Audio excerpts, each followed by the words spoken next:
Welcome to the थियो study hub. मेरा नाम है शिवानी असवाल। अब आज से नए सब्जेक्ट स्टार्ट करें बेटा, आपका इंडियन फॉरेन पॉलिसी। ठीक है, सेमेस्टर सेकंड वाले बच्चों के लिए बीए प्रोग्राम में जो लगा हुआ है सब्जेक्ट एनईपी के तहत। ठीक है, मेजर सब्जेक्ट में जो है आपका न्यू एजुकेशन पॉलिसी, भारत की विदेश नीति, यूनिट 1 स्टार्ट कर रहे हैं। सिलेबस देख लीजिए बेटा एक बार। ये आपका सिलेबस है पूरा, जिसमें फर्स्ट यूनिट जो है ये पूरा इसका अर्थ, निर्धारण, तत्व और मूल्यांकन, मतलब विदेशी नीति क्या है, फॉरेन पॉलिसी आपकी है क्या, इसमें बेसिक पूरा इंट्रोडक्शन हो जाएगा आपका। फिर आगे के टॉपिक पढ़ेंगे। सिलेबस आपका आसान है, आसान भी और इंटरेस्टिंग भी है। बोरिंग चीज़ नहीं, इंटरेस्टिंग चीज़ है, और ना कोई ऐसे डिफिकल्ट वाली बात है। ठीक है, भारत चीन के संबंध पढ़ेंगे, भारत अमेरिका रूस के, हमारे किस देश से कैसे संबंध है, ये सारी चीज़ें पढ़ना है। यूरोपीय यूनियन से कैसे संबंध है, ठीक है, भारत के पड़ोसी देश जो हमारे सारे पड़ोस में देश हैं उनसे हमारे कैसे संबंध है, क्या चुनौतियां आ रही हैं। फिर विश्व में क्या है, बहुध्रुविता पे पढ़ेंगे, व्यापार वगैरह के हमारे विश्व से कैसे संबंध है, हर चीज़ पे वार्तालाप। वैश्विक चुनौतियाँ क्या है, वैश्विक शक्ति कौन है, समानता चुनौतियाँ, पूरा वर्ल्ड के बारे में हमें पढ़ना है, और हमारे सबसे कैसे रिलेशन है, भारत को केंद्र में रखते हुए चलेंगे। ठीक है, ये मेरी इंस्टा और टेलीग्राम चैनल आईडी है। कोई भी क्वेश्चन क्वेरी हो आप उनसे यहाँ पूछ सकते हैं, और टेलीग्राम चैनल आईडी पे आपको सारा आपका स्टडी मटेरियल भेज देती हूँ। ठीक है, ये वाली जो आपकी पीपीटी है एज अ नोट्स आपको मिल जाएंगी। प्रीवियस ईयर जितने भी क्वेश्चन पेपर्स हैं वो सब मिल जाएंगे। सारे अब तक आपके सेकंड सेमेस्टर के सब्जेक्ट मैंने करा दिए उनके सभी के लिंक भी मिल जाएंगे, और लिंक आपको सारे डिस्क्रिप्शन बॉक्स में मिल जाएंगे।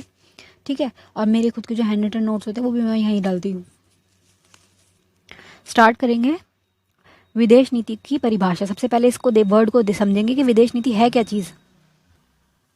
किसी भी देश की विदेश नीति को उसके हितों, ठीक है, उसके हित माने हमारा जो सेल्फ, हमारे जो पर्सनल फायदे होते हैं ना, कि इसमें मेरा फायदा है, ये मेरा हित है, वो को बढ़ावा देने वाली अथवा राष्ट्र हित में, अपने खुद के राष्ट्र के हित में निहित शब्दावली से जाना जाता है। ठीक है, ये वही डिफिकल्ट लैंग्वेज, एक बार बेसिक पढ़ लेते हैं बुक का, फिर समझाती हूँ आसान भाषा में। क्या है, विदेश नीति के निर्माण के दौरान कर्ता और राष्ट्र हितों को ही केंद्र में रखा जाता है। समस्या के समय से विदेशी नीति का निर्माण एक जटिल प्रक्रिया बन गया है। मतलब ये क्या बोल रहे हैं आसान भाषा में, इसको देखो आप। विदेश नीति क्या है, एक देश का, ये एक देश है, इसका बाकी के जितने भी देश हैं उन सबके प्रति व्यवहार क्या होगा, ये इस देश की विदेश नीति कहलाती है, कि हम कैसा व्यवहार रखेंगे, हमारी विदेश नीति क्या है। जैसे उदाहरण के लिए भारत ले लो, इंडिया के बारे में सबको पता है। हमारी विदेश नीति क्या है कि हम किसी से आगे से लड़ते नहीं है। ठीक है, हमारी किसी से कोई दुश्मनी नहीं है, हम किसी के सैनिक संगठन है ना, हम उसका हिस्सा नहीं है। ना हम अमेरिका वालों के किसी सैनिक संगठन में, ना ही हम यूएसएसआर वालों के सैनिक संगठन में थे। ठीक है, अब रूस बन गया, उसके भी किसी प्रकार की कोई किसी के भी सैनिक संगठन में नहीं है। हमने अपना अलग संगठन बनाया जिसका नाम था नॉन अलाइनमेंट मूवमेंट। उसके बारे में पूरा यही सब पढ़ना है मैं आगे तक। रूस से भी हमारे कैसे संबंध थे, अमेरिका से कैसे संबंध थे, नॉन अलाइनमेंट मूवमेंट क्या है, ये पूरा टॉपिक डीप में है। अब मीनिंग क्या है कि किसी देश का साथ वाले देश से कैसा व्यवहार होगा, ये क्या कहलाती है, उसकी विदेशी नीति, कि हम उससे कैसी बात करेंगे। अगर हमारे व्यापारिक संबंध है तो हम उससे अच्छे संबंध रखेंगे, अगर उससे हमारे रिश्ते बिगड़े हुए हैं तो फिर हम उससे किस प्रकार हैंडल करेंगे, कैसे लड़ाई करेंगे, ये हमारी क्या विदेश नीति। और सबकी विदेश नीति किस बात पे डिपेंड है, मेन बात क्या आती है, अपना हित। बार बार बात की चलेगी, हित हित हित, राष्ट्र हित, अपना फायदा। मान लो कोई देश है, गंदा देश है, बुरा देश है, लेकिन क्या है, हमारा उससे हित है कि हमें हमारा सामान उसे बेचना है, हमारा फ़ायदा इसमें है कि हमें उससे बना के रखनी पड़ेगी। क्यों, क्योंकि हमारा सामान हमें उसी को बेचना है, वो हमसे बहुत ज़्यादा सामान खरीद रहा है, हमारा क्या है, एक तरीके से ग्राहक है वो, तो हम उससे अपनी खराब क्यों करेंगे बातचीत। हम उससे बात करेंगे चाहे बाकी को दुनिया ने उसे बैन कर रखा हो, लेकिन हम तो करेंगे। क्यों, हमारी विदेश नीति में लिखा हुआ हमारे हित देखे जाएंगे, हमारी रक्षा, हमारे खुद के हित, सेल्फ, हमारा डिफेंस होना चाहिए। ठीक है, अपने बारे में सोचते हुए रखा जाएगा। जैसे होता है ना, एक और उदाहरण दे रही हूँ, जैसे इंसान का, मान लो कोई इंसान है, उसका नेचर कैसा है, कि मेरा नेचर ऐसा है, मैं सबसे अच्छे से बात करूंगी, मैं किसी से लड़ नहीं रही है, क्या होगा, मेरा नेचर। तो ये इस भाषा में, पॉलिटिकल साइंस लैंग्वेज में मान लो कि ये मेरी विदेश नीति है कि मैं किसी और से लड़ाई नहीं करूंगी, सबसे मैं अच्छे से बात रखूंगी। ऐसी ही भारत की विदेश नीति है। हमारा क्या है, हम किसी से लड़ नहीं रहे, हमने कभी किसी पे हमला नहीं किया, हमारी किसी से खराब संबंध नहीं, हम सबसे बात करके चलते हैं, सबके वो है। बस ये कि हम किसी के सैनिक संगठनों में नहीं है। ठीक है, हमारा ऐसे संबंध है, हमने ऐसी अपनी विदेश नीति बना रखी है कि हम किसी से लड़ नहीं रहे फालतू का, पर ये कि हम किसी के ग्रुप वगैरह में भी नहीं, हम दूर है, हमें हमारे विकास से मतलब है, हमारा देश है, हम किसी और को डिस्टर्ब कर नहीं रहे, किसी और के में तंग नहीं करेंगे, कभी लड़ाई नहीं करेंगे, हम हमेशा किसकी बात करेंगे, शांति की बात करेंगे, कि विश्व पूरा क्या है, सबका एक, जो हमारा ये वर्ल्ड है सब एक घर के हैं, हम सारे लोग हैं, और हम सब एक परिवार जैसे, हम लड़ेंगे नहीं, हमने कभी लड़ाई की शुरुआत की नहीं। ये सारी बातें किस में आएंगी, विदेश नीति में। अब ये क्या, इसकी चुनौतियाँ भी हैं कुछ। तो ये इसमें क्या है कि इस चुनौतियों के पीछे बहुत से कारक है, जैसे कि वैश्वीकरण के द्वारा सीमाओं का अंत होना, वैश्विक व्यापार में बदलाव, बदल रही है चीज़ें, जैसे जैसे बदल रही है तो इसमें क्या चुनौतियाँ भी आ रही है। ये अभी बेसिक बता रहे हैं, आगे हमें इसे पूरे डीप में पढ़ना है कि कितनी चुनौतियाँ क्या है, ये सारी पढ़नी है। ध्रुवीयता बहुध्रुवीयता की ओर बढ़ना, के पहले तो सिर्फ दो महाशक्तियाँ थी, एक अमेरिका थी, एक यूएसएसआर थी। यूएसएसआर गया, सोवियत संघ गया, फिर अमेरिका बच गया। अब क्या बढ़ते जा रहा है, हम भी आ रहे हैं, हम उभरता हुआ भारत है, चाइना वाले, जापान वाले ले लो। तो क्या सिचुएशन जैसे जैसे चेंज हो रही है, वैसे क्या है विदेशी नीतियों में भी परिवर्तन आ रहे हैं। विदेशी नीतियाँ क्या हो रही हैं, अब चेंज हो रही हैं। ये सारी बातें इसमें आएंगी। और बस अगर एक लाइन में मैं समझाऊँ आपको विदेश नीति, तो इसका यही है कि हमारा देश दूसरे देश से कैसा व्यवहार करेगा, ये हमारे देश की विदेशी नीति कहलाती है। और उसका मुख्य केंद्र बिंदु कहाँ होता है, अपने हित पर। हमारा विकास होना चाहिए, अपने देश का विकास होना चाहिए, हमारा कभी नुकसान नहीं होना चाहिए, ये हमारी विदेश नीति कहेगी। सबकी की विदेश नीति यही होती है, अपने हित में, अपने देश के विकास में नीति बनाना कि हम बाहर वालों से कैसा व्यवहार रखेंगे, किस देश से कैसा रखना है, ये रखा जाएगा। भारत की विदेशी नीति के घरेलू तथा अंतर्राष्ट्रीय निर्धारण कि हम हमारी विदेशी नीति जो है, हमारी फॉरेन पॉलिसी हम बाहर वालों से कैसे रख रहे हैं, हमारे देश के अंदर भी उस पर क्या इफेक्ट पड़ेगा, कैसे रखनी है, हमें कैसे बनानी है, उसके बारे में बता रहे हैं कि किसी भी देश की विदेश नीति आंतरिक और बाह्य दोनों ही कारकों पर प्रभावित होती है। हमारे देश की अंदर की कैसी सिचुएशन है, कैसा हमारा सिस्टम चल रहा है उस पर, और बाहर वालों का क्या है हमारे प्रति व्यवहार, उसके ऊपर हम डिपेंड करता है कि हम कैसी बनाएंगे, किस सिचुएशन में हम हैं। सबकी विदेश नीति उसकी सिचुएशन के हिसाब से होती है। आंतरिक कारण जैसे यथार्थवाद, उदारवाद, रचनात्मकता, घरेलू कारक शामिल है। यथार्थवाद क्या है, जो रियलिटी है, जो सच्चा है कि हमें पावर चाहिए, हमें ज़्यादा ग्रो करना है, हमें विकास करना है। तो विकास कैसे होगा, व्यापार करके, हमें किस देश पे कैसा व्यापार करना है, हमारा फ़ायदा कहाँ है, ये सारी चीज़ें, ये सारी देखते हैं कि उन क्या है ओपन डोर्स। उदारवाद में क्या होता है कि व्यक्ति को खुला छोड़ा जाता है, उसे जैसे व्यापार करना वो कर सकता है, सरकार उसमें खास हस्तक्षेप नहीं करेगी बेहिसाब वाला, ठीक है। भारत के विदेशी नीति के निर्माण में आधारभूत तत्वों के रूप में राष्ट्रीय चरित्र, हमारे खुद का जो राष्ट्र है, हमारा देश की जो चरित्र है, हमारा कैरेक्टर वो दिखेगा। राजनीतिक परंपराएं कि हम पहले से कैसी राजनीति हमारी चलती आ रही है, किस प्रकार की, ये सारी बातें होंगी। भौगोलिक स्थिति, हमारे देश की जो भौगोलिक स्थिति है, पता ना हमारा कितना देश कितने पड़ोसियों से मिलता है, उन सब के साथ हमारे कैसे संबंध है। यहाँ पे हिंद महासागर वाला जो ये लास्ट का एरिया है, यहाँ पे तीनों तरफ पानी है, यहाँ पानी, यहाँ पानी और यहाँ भी पानी है ना।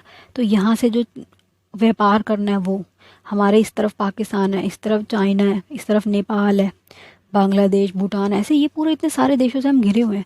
तो हमें इस हिसाब से हमारी रणनीति कैसे रखनी है, ये सब चीज़ों पे हमारी जो विदेश नीति है ना वो डिपेंड करेगी। क्योंकि हम एक तो ऐसा थोड़ी अकेले कोने में रहने, हमारे साथ इतने सारे देश हैं, तो उन सबसे कैसा व्यवहार रखना पड़ोसी देशों से, ये हमारी विदेशी नीति क्या है तय करेगी। और ये इफ़ेक्ट होती है इन सब चीज़ों से, भौगोलिक स्थितियों से कि हम कहाँ पर हैं। मान लो कोई देश है कोने में है, इस तरफ भी पानी, इस तरफ भी पानी, पानी पानी है, कोई देश टच ही नहीं हो रहा, तो उसको फिर क्या खतरा भी नहीं है। कोसों दूर देश है, यहाँ है देश इतनी दूर से, वो दूसरा देश क्या ही कर लेगा इसके साथ, दूर है ना। लेकिन हमारा क्या है, हम तो चारों तरफ से दुश्मनों से घिरे हुए हैं। हमारे इस तरफ पाकिस्तान दुश्मन हमारा, ऊपर चाइना बैठा हुआ है जो हमेशा लड़ने को तैयार है। तो ये सारी चीज़ें अभी हम पढ़ेंगे, ठीक है। पाकिस्तान वाला टॉपिक पूरा डीप में पढ़ना है, चाइना वाला टॉपिक भी पूरा डीप में पढ़ना है।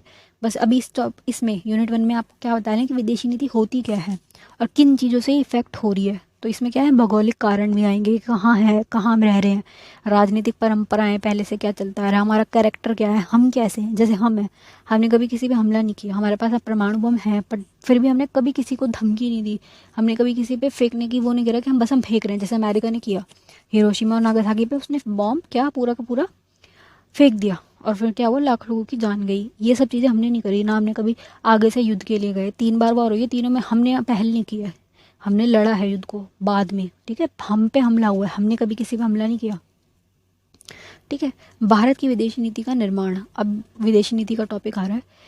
क्या बेटा ये बता रहे हैं कि परिणाम स्वरूप क्या है, विदेश नीति जो है जटिल प्रक्रिया में उभरती है, क्योंकि इतने सारे अगर फैक्टर्स आ रहे हैं, इतने सारे कारक उसमें आ रहे हैं, तो ये एक जटिल प्रक्रिया कि आपको कैसी अपनी विदेश नीति को फिक्स करना है कि हमारा किसी से बैर भी ना हो, हद से ज़्यादा हम किसी के पास भी ना जाए कि लोग हमें बोलेंगे ये तो उसके अलाए हैं, ये उसके ग्रुप में, ऐसा भी ना हो। ना ये हो कि हम बिल्कुल तटस्थ हो गए, हमारे दुनिया से लेना देना नहीं है, ऐसा ना हो।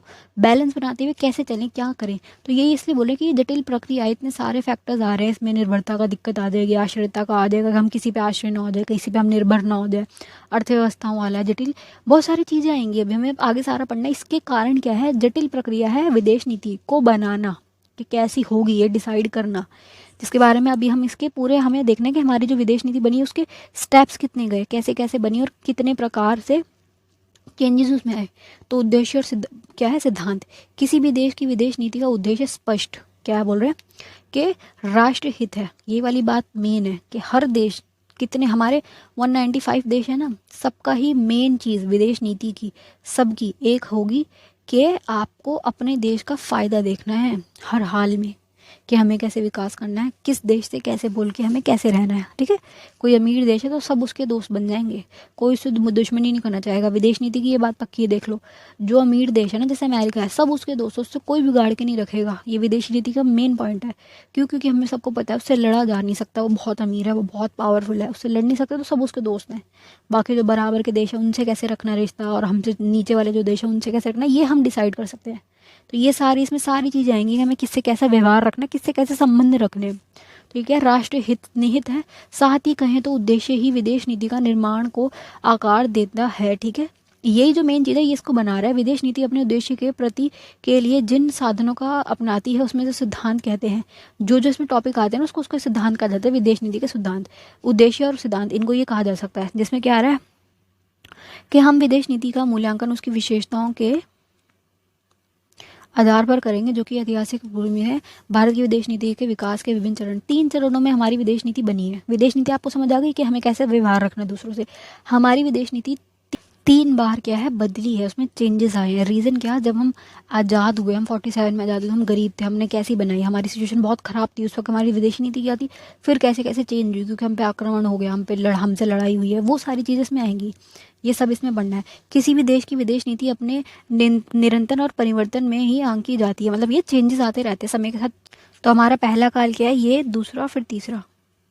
पहला चरण जो सबसे पहला है, जब हम आज़ाद हुए, हम 47 में आज़ाद हुए, उसके बाद हमारी विदेशी नीति बनेगी। हमारे साथ क्या हुआ, बैकग्राउंड देख लो। 200 साल तक हम किसी देश के गुलाम रहे। देश क्या था? ब्रिटेन। हमारे यहाँ कंपनी आई, क्या नाम था कंपनी का? East India company. व्यापार करने आई थी, पहला कारखाना गुजरात में खोला के व्यापारी कंपनी है, व्यापार करने आई है।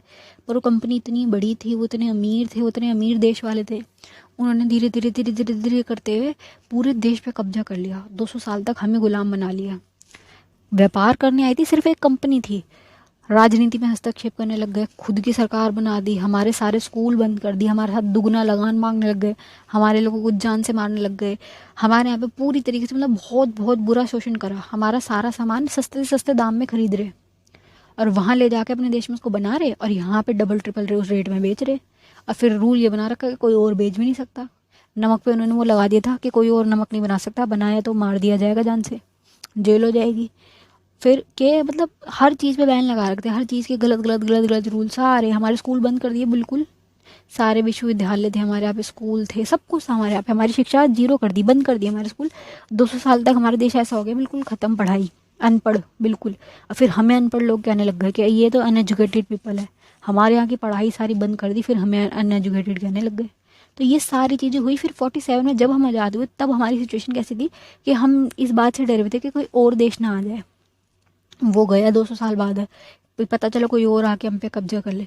तो हमने हमारी नीति कैसे कर रखी थी, बिल्कुल अपने आप को हमने संरक्षित कर रखा था। हमारी संरक्षण की नीति चल रही थी कि चारों तरफ से हमने अपने आप को बंद कर रखा था कि कोई हमारे यहाँ आएगा नहीं। हम अलाउ नहीं करते किसी को भी आने का, ना हम तुमसे बात कर रहे हैं, ना हम तुम्हें अपने देश में आना अलाउड करेंगे। ठीक है, तो गाँव इनके अनुसार क्या है, नेहरू जी के द्वारा शिल्पकृत किया गया कि हमारे भारतीय विदेशी नीति का अंतर्दर्शन चरण में उल्लेखित किया गया है। पहला वाला चरण में क्या है, हमने अपने को संरक्षण कर दिया। दूसरे चरण में क्या, भारत की विदेशी नीति का अहम चरण है, सेकंड चरण अहम है। इसमें भारत की चीन युद्ध के बाद हमारी सबसे कैसी दोस्ती थी, हमारा कैसा था कि हमने अपने आप को संरक्षण तो कर लिया, लेकिन ये कि हम जो हमारा पड़ोसी देश था चीन, उसमें बहुत ज़्यादा विश्वास कर रहे थे, बेहिसाब वाला विश्वास चल रहा था हमारा उसमें, हमारा उससे दोस्ती चल रही थी। तब ये नारे चल रहे थे कि हिंदू चीनी भाई भाई, ये वाले नारा बड़ा फेमस था उस टाइम पे। ठीक है, तो ये कि हम पे 62 में हमला हो गया चाइना के द्वारा, अक्साई चीन वाले हिस्से में घुस गया और उसने हम पे हमला कर दिया। बहुत सारे लोगों ने इस चीज़ पे वार्न करा था कि इसको इतना अंदर मत आने दो, जगह मत दो इतना अंदर आने की, हमला कर सकता है, विश्वास इतना भी मत करो। पर क्या, नेहरू जी माने नहीं, उनको बड़ा विश्वास था। हमला हम पे हो गया, नेहरू जी गम खा के उसमें उसकी मृत्यु हो गई। फिर हमारी विदेशी नीति में परिवर्तन आए कि इतनी भी दोस्ती नहीं रखनी, ठीक है। तो क्या है, भारत की विदेशी नीति को स्वयं में मजबूत बनाने और अग्रस्त करने के लिए देखा गया। उसको हमें, हमारी विदेशी नीति को हमने ऐसे कर लिया कि किसी को इतना अलाउ नहीं करना कि वो हमारे देश में घुस के निर्माण कर रहा है रोडों का, ऐसा नहीं करना। तीसरा चरण का शीत युद्ध के बाद, ये 62 में हम पे हमला हुआ है, 62 की बात चल रही है, 1962। हमने अपने आप को क्या है सुनिश्चित कर लिया कि किसी से इतनी भी दोस्ती नहीं रखनी। ये सारा टॉपिक है जो वॉर वाला टॉपिक है ना, चाइना वाला, ये अभी आगे डीप में होगा। अभी आप बेसिक समझते हुए चलो कि क्या टॉपिक चल रहा है। आगे हमें ये सारा डीप में करना है, हमें पाकिस्तान का भी पूरा करना है, चाइना का भी पूरा करना है, अमेरिका रूस सबके एक एक करते हुए चलेंगे। अभी बस बेसिक समझो कि 62 के टाइम पीरियड पे हमने हमारी विदेशी नीति को चेंज किया। जब पहले हम बिल्कुल आज़ाद हुए तब हमारी विदेशी नीति कहती सिर्फ कि हमें विकास करना है, हमारा किसी से कोई संबंध नहीं है, हम किसी से कोई मतलब नहीं रख रहे, ना हम अमेरिका के उसमें जा रहे, ना हम सोवियत संघ के गुट में जा रहे। हमारी विदेशी नीति किसकी थी? नॉन अलाइनमेंट मूवमेंट की, जिसको हम क्या कहते हैं, गुट निरपेक्ष, जो आपका टॉपिक है आपको पढ़ना है, ठीक है। हमारी पहली जो 47 में विदेश नीति बनी उसमें क्या था कि ना हम आपके गुट में जा रहे, ना हम आपके उसमें जा रहे, हम जाएंगे अलग, नॉन अलाइनमेंट मूवमेंट बनाएंगे। जब ये चल रहा था 47 का टाइम पीरियड, तब क्या था, 45 वाली वो लड़ाई ख़त्म हुई थी, सेकेंड वर्ल्ड वॉर, ठीक है। फर्स्ट वर्ल्ड वॉर हुआ, उसके बाद सेकेंड वर्ल्ड वॉर हुआ, जो कब ख़त्म हुआ था 45 में। उसके 2 साल बाद हम आज़ाद हुए थे। क्यों? क्योंकि ब्रिटेन जो था कमज़ोर पड़ गया था, उसको यहाँ से जाना पड़ा। अब ये है कि उसके ख़त्म होते कोल्ड वॉर भी तो शुरू हो गया था। 45 के बाद कोल्ड वॉर शुरू हो गया था बेटा। पहले हुआ है आपका वर्ल्ड वॉर 1। मैं अभी आपको बेसिक समझा रही हूँ, पूरा बैकग्राउंड कि क्या क्या क्या क्या कैसी चीज़ है, ताकि आपको आगे का सब्जेक्ट समझ आए। इसलिए थोड़ा लंबा खिंच रहा है, कोई बात नहीं, सहन करो। फर्स्ट क्या है, वर्ल्ड वॉर हुआ, फिर सेकेंड आपका वर्ल्ड वॉर हो गया। फिर जब ये 2 चीज़ें ख़त्म हुई है ना, उसके बाद कोल्ड वॉर शुरू हो गया, ठीक है। 45 में आपका सेकेंड वर्ल्ड वॉर ख़त्म हो गया, उसके बाद से 1991 तक कोल्ड वॉर शुरू हो गया। वो किन के बीच? जो विजेता टीम के 2 सदस्य थे ना, उनके बीच 2 टीमों में हुआ था। एक तरफ कौन थे? मित्र राष्ट्र, दूसरी तरफ कौन थे? धुरी राष्ट्र। मित्र राष्ट्र वाले जीते थे, ये अमीर थे सारे। एक तरफ था अमेरिका, एक तरफ सोवियत संघ, आपस में भिड़ गए। पहले तो ये इनसे लड़ रहे थे, जैसे ये हारे ये गए, ये आपस में लड़ गए 45 के बाद, और 91 तक ये चला। एंड कब होगा? विघटन वाला, ये भी टॉपिक है आपका। ये जो है ना कि सोवियत संघ का विघटन कैसे हुआ, ये सारे टॉपिक भी आएंगे अभी आगे। तो इस टाइम पीरियड पे, जो ये टाइम पीरियड चल रहा था जब कोल्ड वॉर की सिचुएशन है, इतना इतना ज़्यादा संघर्ष चल रहा था इस वक्त, इतनी टेंशन वाला माहौल था, तब हमारी विदेश नीति सिर्फ और सिर्फ एक चीज़ की थी कि हम किसी के सैन्य संगठन में नहीं जा रहे, हम अलग हैं, हमारा किसी से कोई संबंध नहीं है, ना भाई हम तुमसे दोस्ती रख रहे, ना हम तुमसे दुश्मनी कर रहे, हमें सिर्फ और सिर्फ विकास करना। हमारी हालत बहुत ख़राब है, हमें 200 साल तक लूटा गया है। दूसरी विदेशी नीति में फिर जब हम पे आक्रमण हो गया, उसके बाद हमने अपनी विदेशी नीति को चेंज किया कि हमें इस वाली चीज़ पे फोकस करना पड़ेगा कि रक्षा कैसे करनी है खुद की। देश अंदर आके घुस के हमसे लड़के हमें ही हरा के चला गया, हमारे हजारों सैनिक मर गए। तो अब हमारी विदेशी नीति में क्या होगा? खुद को कैसे संरक्षित करें, सेल्फ डिफेंस हमारा क्या है, कैसे किया जाए। फिर थर्ड क्या है, जब ये समाप्त हो गया इनका ये पूरा कोल्ड वॉर एंड हो जाएगा 91 में, जब सोवियत संघ का विघटन हो जाएगा। ये सारे टॉपिक आपने बेटा पढ़े हुए होंगे 12th में, सबने, जो बच्चे पॉल के होंगे वो उन्होंने पढ़ा होगा, जिन्होंने नहीं भी पढ़ा उनमें समझा रही हूँ कि ये 2 देशों की, 2 महाशक्तियों की लड़ाई थी। एक तरफ अमेरिका था, दूसरी तरफ यूएसएसआर था। यूएसएसआर हार गया था। क्यों? लड़ते लड़ते लड़ते सारा पैसा वॉर में लगा दी, खुद हार गया था। अमेरिका जीत गया था क्योंकि ये बचा था, इनका विघटन हो गया था। 15 देशों का ग्रुप था सोवियत संघ, एंड में हार गए थे, सारे देश अलग हो गए थे, टूट गया था पूरा, विघटन हो गया था इसका, ये वाला टॉपिक। तो इसमें क्या है, शीत युद्ध के बाद भारत की विदेशी नीति का आर्थिकीकरण हुआ। क्या है? आर्थिक रूप से हमने अपने आप को फिर चेंज किया। पहले हम किस में थे? संरक्षणवाद में, कि हम किसी को अपने देश में नहीं आने देंगे, हम किसी को, मल्टीनेशनल कंपनीज होती है जो इन सबको अलाउड नहीं करेंगे, कोई हमारे यहाँ के व्यापार कर नहीं सकता। क्योंकि पहले भी यही हुआ था ना, एक कंपनी व्यापार करनी आई थी, फिर हम पे कब्जा कर लिया। तो अब जब ऐसा कुछ हो गया तो हमारे दिमाग में ये चलेगा ना कि नहीं, किसी को हम अलाउ नहीं कर रहे हमारे यहाँ व्यापार करना। पर हमारा क्या था, नुकसान हो रहा था, हम विकास नहीं कर पा रहे थे। ओपन डोर, जो खुला बाजार होता है ना, वो हमारे यहाँ नहीं था, हम किसी को अलाउ ही नहीं कर रहे थे यहाँ पे आने के लिए। तो इससे क्या, हमारा ही नुकसान था, क्योंकि अगर व्यापार नहीं होगा, बाजार नहीं होंगे, तो हम कमाएंगे कैसे? जरूरी है ना कि व्यापार वगैरह हो। बाहर से मल्टीनेशनल कंपनियां जब आती है यहाँ पे काम करने, बहुव्यापारी कंपनी जब कहा जाता है, टैक्स भी तो दे मिलता है, कितना सरकार को हैवी टैक्स मिलता है। तो जब हमने फिर अपनी नीति चेंज करेंगे ना, हम पूंजीवाद की तरफ जब जाएंगे, तब क्या होगा, फ़ायदा होगा। प्राइवेटिज्म जब हम करते हैं ना, तो जनता को भी काम करने का मौका मिलेगा, खुली बाजार अर्थव्यवस्था होगी, खुली अर्थव्यवस्था में क्या है, विकास बढ़ेगा। फिर हमारी विदेश नीति चेंज होगी, हम अलाउ करेंगे बाहर की कंपनियों को यहाँ आने के लिए, पर ये कि रूल रेगुलेशन हमारे होंगे, कहीं पता चला वो एक्स्ट्रा वो कर रहे हैं। अब आ रहा है गुट निरपेक्ष वाला टॉपिक, गुट निरपेक्ष और उसके पते हैं सिद्धांत। गुट निरपेक्ष मतलब पता है आपको, नॉन अलाइनमेंट मूवमेंट वाला। बेसिक समझा रही हूँ और आगे डीप में टॉपिक तब करेंगे, अभी बेसिक समझा रही हूँ। ये आपका वर्ल्ड है, मान लो इसको दो भागों में बांट दो, दो ध्रुवीयता में। एक तरफ था अमेरिका महाशक्ति, दूसरी तरफ कौन था, सोवियत संघ वाली महाशक्ति। दोनों आपस में लड़ रहे थे, क्यों, क्योंकि कौन पावरफुल है, ये ज़्यादा पावरफुल है कि ये ज़्यादा पावरफुल है। इसकी अर्थव्यवस्था क्या थी, पूंजीवादी अर्थव्यवस्था, खुली व्यापार वाली जो है, इसकी क्या थी, साम्यवाद वाली। ठीक है, दोनों की अर्थव्यवस्था अलग थी, दोनों की विचारधारा अलग थी, आपस में लड़ रहे थे। ये थे तो दोस्त, फर्स्ट वर्ल्ड वॉर एक साथ लड़ा, सेकेंड वर्ल्ड वॉर एक साथ लड़ा, पर लड़ने के बाद जब कोल्ड वॉर की सिचुएशन आई ना, ख़त्म हो गया सेकेंड वर्ल्ड वॉर, आपस में लड़ गए, दो एक ग्रुप के दो सदस्य आपस में लड़ने लग गए, और अंत इतना बुरा हुआ कि सोवियत संघ का विघटन ही हो गया, लड़ते लड़ते लड़ते। एंड ये हुआ अब ये कि इन्होंने शुरू कर दिए थे ग्रुप्स बनाने के, आधी जनता, आधे मतलब पूरे 195 देश हैं, उसमें से आधे लोग इसके ग्रुप में, आधे लोग इसके ग्रुप में, ऐसे चल रहा था इनका ये। क्या था, एक इनका क्या था, अमेरिका वालों का नाटो, इनका क्या था, वार्सा पैक्ट, सीटो सेंटो, ऐसे अलग अलग ग्रुप बना रखे थे। वो क्या थे, सैन्य संगठन, कि सारे मिलते जाएंगे, जो जितने ग्रुप जिसके उसमें जाएंगे ना, उसका वो उतना बड़ा माना जाएगा, उतना पावरफुल हो जाएगा, ऐसे चल रहा था सिचुएशन। पाकिस्तान ने क्या डिसीजन लिया, मैं अमेरिका की तरफ जाऊंगा। 47 में आज़ाद हुए हम 47 में हुए, वो हमसे एक दिन पहले हुआ है, 14 अगस्त को हुआ है ना पाकिस्तान आज़ाद। तो उसने क्या डिसीजन लिया कि मैं अमेरिका की तरफ जाऊंगा, वो अमेरिका से मिल गया, उसके ग्रुप में वो शामिल हो गया। हम नहीं गए, हम यूएसएसआर के दोस्त थे, बट ये कि हम उसके संगठन में भी नहीं थे। हम किस में गए, हमने बनाया दूसरा हमारा खुद का एक संगठन, जैसे थर्ड वर्ल्ड कंट्रीज भी कहा जाता है, गुट निरपेक्षता, कि हम किसी भी गुट में नहीं जा रहे, ना अमेरिका के उसमें जा रहे, ना हम यूएसएसआर में जा रहे। तुम्हें लड़ना तुम लड़ लो, तुम्हारे पास बेहिसाब वाले पैसे तुमने कमा के बैठे हुए, तुम अब लड़ भी रहे हो तो तुम्हारे ऊपर है, हमारा तुमसे कोई मतलब नहीं है, हम तुम्हारी लड़ाई में पार्टिसिपेट नहीं कर रहे। ऑलरेडी हमने स्वतंत्रता की कितनी खतरनाक लड़ाई लड़ी थी, तो हम आज़ाद हुए।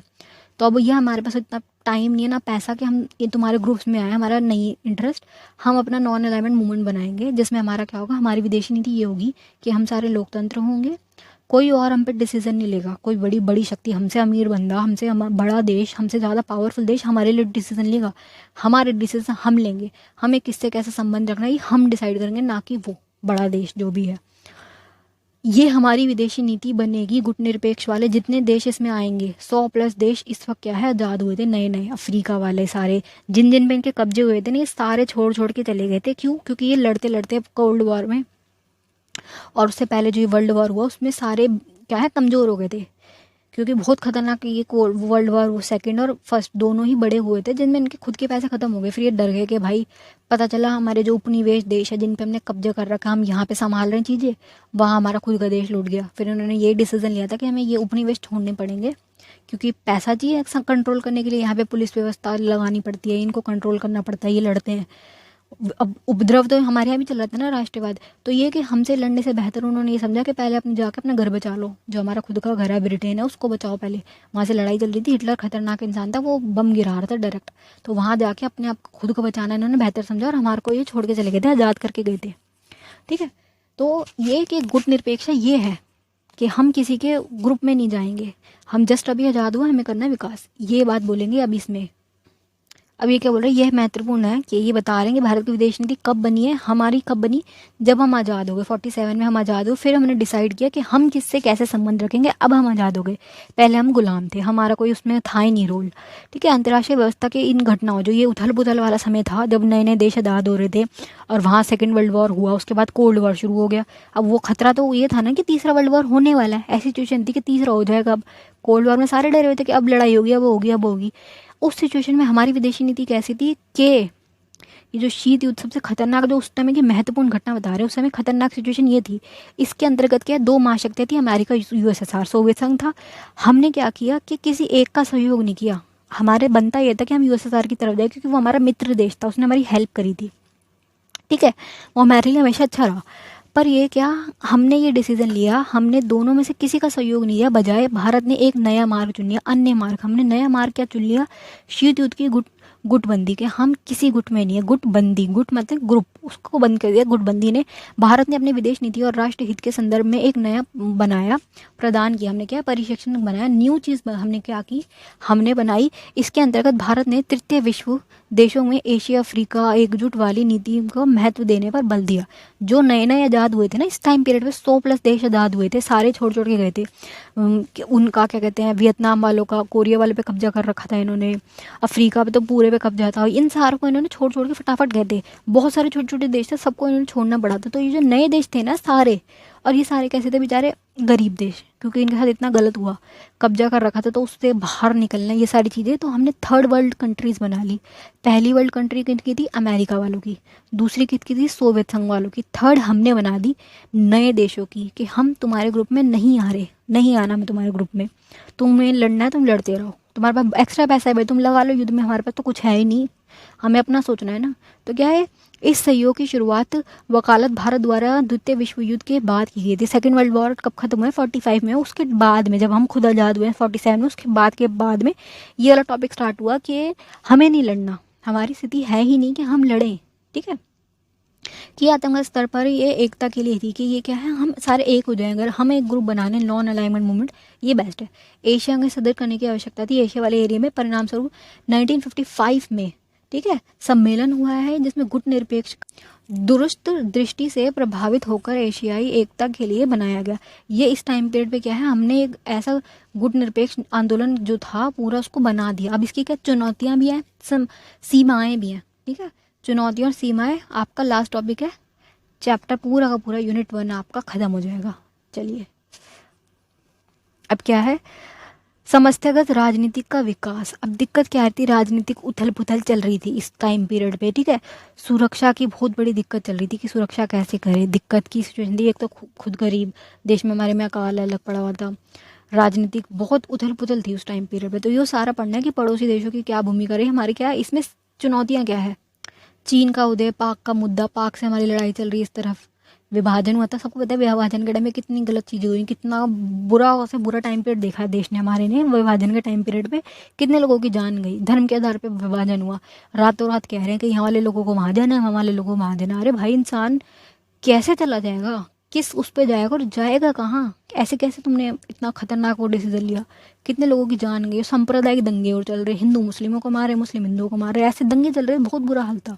तो ये कि चीन का उदय, चीन से दिक्कत चल रही, कॉन्फ्लिक्ट, पाक का मुद्दा, आतंकवाद का मुद्दा, आतंकवादी फैलावा, पलायन की दिक्कत, लोग कहाँ जाएंगे, ठीक है। नागरिक युद्ध, जो मैं बोल रही हूँ ना, सांप्रदायिकता के आपस में ही मार रहे, उसको नागरिक युद्ध लिख दिया। राजनीतिक अस्थिरता, सरकार टिक नहीं रही, सरकार को समझ नहीं आ रहा काम करना कैसे है, क्योंकि बहुत ही उथल पुथल का था। वो जो छोड़ के गए थे ब्रिटेन वाले, वो ऐसी हालत में छोड़ के गए थे कि देश के टुकड़े टुकड़े हो जाते, कुछ नहीं बचता, ऐसी सिचुएशन थी। पर फिर भी मतलब ये भगवान की दया से हमारा देश टूटा नहीं, और बहुत अच्छे मतलब उस टाइम के राजनेता था, खतरनाक खतरनाक, उन्होंने संभाल लिया, क्योंकि हम बहुत बुरी हालत में थे, अकाल पड़ा हुआ था देश में, खाने को कुछ नहीं था। फिर उन्होंने पता नहीं बहुत मुश्किल से संभाला। बहुत बड़ी स्टोरी है ये, वीडियो लंबी हो जाएगी समझाने बैठी तो, ठीक है। तो अब ये कि इसको बेसिक समझो, इसमें क्या है, विश्वगुरु के रूप में वैश्विक नेता बनने के भारत के आकांक्षा ने देश में शांति और स्थिरता बनाने रखने के लिए अपने पड़ोसी देशों की प्रतिनिधित्व करने की आवश्यकता हो गई थी। भारत की विदेशी नीति बनाने के मूलभूत समझ में एक बदलाव की परिवर्तन थी। भारत स्वयं के लिए विश्वगुरु बनने की इच्छा रखा, ना कि वैश्विक शक्ति। भारत ने कभी ये नहीं रखा कि हमें बहुत पावरफुल बन रहा है, हमने क्या रखा है कि हमें शांति की तरफ जाना है। हमारा मेन मुद्दा अगर कभी रहा है तो हम आतंकवाद के खिलाफ बोलेंगे, शांति के लिए बोलेंगे, ठीक है। सारे जो अच्छे टॉपिक है ना, कि विश्व शांति के लिए ही बोलेंगे। हमने कभी किसी पे हमला नहीं किया, हमने हमेशा ही शरणार्थियों की मदद की है, सबकी हेल्प की है। कोविड अभी आया, हमने सबकी हेल्प की है, सबको वैक्सीन भिजवाई है हमने, सारी दवाइयाँ, सारे वेंटिलेटर, हर देश की मदद की है हमने, ठीक है। तो ये सारी बातें इसमें बेसिक बोल रहे हैं ये, कि इस टाइम पीरियड में समस्याएं क्या थी, राजनीतिक उथल पुथल, पड़ोसी देशों से दिक्कत चल रही, ये सारी सुरक्षा की दिक्कत आ रही थी। अब लास्ट आपकी स्लाइड क्या है बेटा, नीति में हमारी जो विदेश नीति है उसके 5 स्तंभ, अगर उसके 5 पिलर्स किसी चीज़ को कहा जाए तो क्या है, सम्मान, गरिमा और सम्मान के, हमें गरिमा चाहिए, हमें सम्मान चाहिए, हम किसी के गुलाम नहीं रह सकते, हमारा खुद का देश है, हम खुद के डिसीजन खुद लेंगे, ठीक है। संवाद, व्यापक समझौते और वार्तालाप। संवाद क्या होता है, बातचीत करना। किसी से लड़ाई हो रही तो डायरेक्ट गोली बंदूक हम लेकर खड़े नहीं जाते कि मारने शुरू हो गया, मिसाइल लगा दी और उड़ा दिया, ऐसा नहीं। बात करेंगे। हमने हमेशा वाली बात रखी है कि बात की जो टेबल होती है ना, उस पर आओ, बात करो, ठीक है। समृद्ध, साझी संपन्नता, कि हमें विकास की तरफ जाना है और किसी का बुरा नहीं करना, हमें हमारे विकास से मतलब है, ठीक है। समृद्धता, ठीक है। और क्या है, सुरक्षा, हमने हमेशा सुरक्षा के लिए अगर कहा है। आतंकवाद किसका है, सबका विदेशी मुद्दा है। आतंकवाद क्या है, ग्लोबल प्रॉब्लम है, ग्लोबल मतलब सबकी है, ऐसा नहीं सिर्फ आतंकवाद हमारे लिए है। सुरक्षा को खराब करने के लिए अगर सबसे गलत चीज़ है वो आतंकवाद वाले हैं, वो सबके बुरा करते हैं। ऐसा नहीं है कि सिर्फ वो हमारे देश के लिए कर रहे हैं या किसी एक धर्म के लिए कर रहे हैं, वो सबके लिए गलत करते हैं। तो ये कि सुरक्षा के लिए हमने हमेशा बोला है कि आतंकवाद जैसा मुद्दा जो सुरक्षा खराब करता है देश की, उसके खिलाफ सबको मिलकर लड़ना पड़ेगा, ठीक है। हमारी विदेश नीति ये बार बार बोलती है। प्रादेशिक और वैश्विक सुरक्षा, पूरे विश्व की वैश्विक सुरक्षा की बात करते हैं हम, शांति की बात करते हैं, वैश्विक शांति, पूरे विश्व में शांति की बात हम करते हैं। संस्कृति और सभ्यता, हमारी सभ्यता क्या रही है, हमने हमेशा हेल्प की है, हमने कभी किसी का बुरा नहीं किया, हमने कभी किसी पे हमला नहीं किया। हमारा देश ऐसा रहा है कि हमने दोनों हाथों से दान दिया, हमने खुले हाथ से दान दिया। हमने कभी ये नहीं किया कि कोई हमसे शरण मांगने आ रहा तो हमने उसे मना किया हो, हमने शरण दी है। दलाई नामा जब आए थे ना तिब्बत से, तो वो अकेले नहीं आए थे। दलाई नामा का नाम आता कि हमने शरण दी। 1 लाख लोग लाए थे अपने साथ, दलाई नामा प्लस 1 लाख पीपल, हमने सबको शरण दिया, पूरा पूरा एक हिस्सा दिया है। देहरादून में बहुत सुंदर जगह है ना, वो पूरा एरिया धर्मशाला कहा जाता है उस एरिया को। देहरादून में एक जगह है, बहुत सुंदर जगह है, वो पूरा एरिया दिया उन लोगों को, सबको रहने के लिए। अपने देश में कोई नहीं देता इतना। अभी ये वाला टॉपिक दलाईनामा वाला भी आ गया, तिब्बत का मुद्दा हमें यहाँ डीप में पढ़ना है। ये सब चीज़ें क्या है, हमारी विदेश नीति के तत्व हैं, ठीक है। इनको क्या कहा जाता है कि तत्व, घटक भी लिखा, ठीक है। जिसमें बेसिक बातें क्या है, शांति, लोकतंत्र, आध्यात्मिकता, मानवता, गरिमा, संस्कृति, सभ्यता, अहिंसा, कि हम किसी से हिंसा नहीं करेंगे, ये सारी चीज़ें। और हमारी विदेशी नीति बनी हुई किस चीज़ से है, आपकी गुटनिरपेक्षता, कि हमारा किसी से ये नहीं है कि हम किसी एक के ग्रुप में हैं, ऐसी बनी। 3 चरण उसके गए। पहले चरण में हमने गुटनिरपेक्षता रखी, फिर हमारा सेकेंड जो 62 की वॉर में हमने अपनी चीज़ें चेंज की कि हमें सुरक्षा पे ज़्यादा वो करना है। फिर उसके बाद जब कोल्ड वॉर का जो एंड हुआ है, थर्ड वाला जो हमारी विदेशी नीति का टाइम पीरियड जाएगा, उसमें हमने क्या किया है कि हमने हमारी जो चेंज किया अर्थव्यवस्था को, हमने हमारी क्या अर्थव्यवस्था अपना रखी थी, साम्यवाद की, कि हर चीज़ सरकार की इच्छा से होगी, सरकार से बिना पूछे कुछ नहीं होगा, कोई हमारे यहाँ पे आके व्यापार वगैरह कुछ नहीं कर सकता, कोई प्राइवेट कंपनी नहीं खोल सकता, ऐसी थी हमारी। जिससे क्या है, विकास नहीं हो रहा था। तो हमने फिर क्या किया है कि पूंजीवाद की तरफ गए हम थोड़ा सा। हमने मिश्रित अर्थव्यवस्था अपना ली कि पूंजीवाद प्लस साम्यवाद दोनों की हमने अच्छी अच्छी जो चीज़ें थी ना वो अपना ली, कि हम जो आपका ये प्राइवेटाइजेशन है वो कर देंगे, आप व्यापार कर सकते हो, बाहर की कंपनियां यहाँ पे आके व्यापार कर सकती है, हमें टैक्स मिलेगा, वो यहाँ पे आके व्यापार करेंगी, तो क्या है, आपका उद्योग स्थापित होंगे, तो लोगों को रोजगार मिलेगा, हमारा भी फायदा होगा उसमें, ठीक है। ये सारी चीज़ें हमने फिर थर्ड वाले में किया है। अब ये बेटा कि किसी को कुछ ना समझ आ रहा तो आप मुझसे कमेंट बॉक्स में पूछ सकते हैं, ठीक है।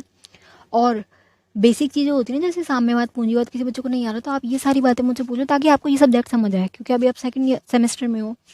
देखा जाता है कि बच्चे को 12th में अब उसने पढ़ा है ये सब्जेक्ट, अगर पॉलिटिकल साइंस उसने पढ़ रखा है तो वो समझ जाएगा, अगर नहीं पढ़ा तो उसको दिक्कत आ रही होगी। तो अब जिन बच्चों को अगर दिक्कत है ना इन सारी चीज़ों में, तो आप मुझसे कमेंट बॉक्स में पूछ लो, क्योंकि ये क्या, अब ये बेसिक बातें हैं, पूंजीवाद साम्यवाद क्या है। मैं वीडियो में समझाने बैठूंगी तो फिर वीडियो 40 मिनट की तो पहले ही हो गई है और लंबी हो जाएगी, ठीक है।